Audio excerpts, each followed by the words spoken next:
The American dream of homeownership, alive and well in 2020, the pandemic-fueled buying rush coupled with ultra-low, historically low interest rates, heating up the market and pushing the number of properties for sale to a record low.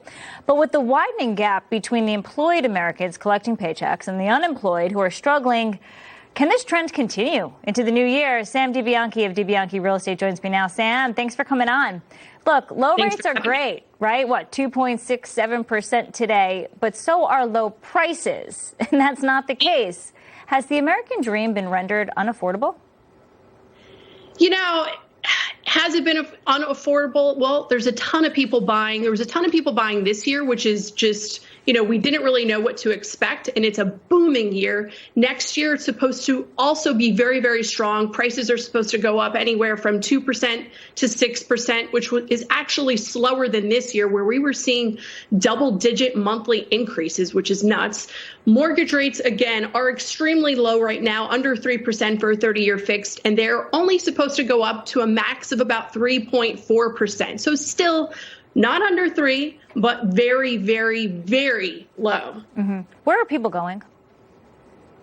People are moving, honestly, everyone says the suburbs are growing at double the pace of major cities, but there are still many cities where people are moving in. New York right now, New York City, yes, prices are coming down. Maybe that's the place where you're going to find a bargain. LA, a lot of people say everyone's leaving LA. Well, Los Angeles made Realtor.com's hottest market list. So I really cannot explain that one. But I will say I do think that the suburbs are going to continue to grow. And I think we really need to pay attention to businesses and how they're going to see employment. And Are they going to say, well, I think it's okay if people continue to work from home.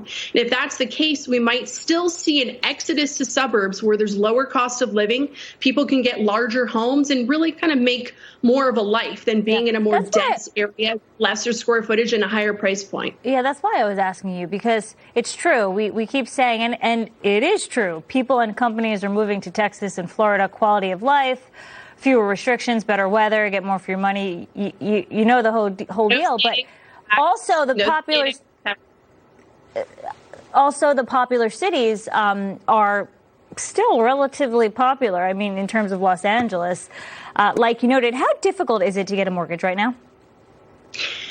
Getting a mortgage is pretty tight. It is kind of like giving, your firstborn away. They are asking for everything, and it is a bit of a process. But again, you have to look at it from the standpoint of, if you're getting money, it's because you actually can afford it. You're not just going to go play with monopoly money these days. You need to make sure you are qualified and in the position to be buying a home, which is a positive thing. That means that we're going to build a strong housing market.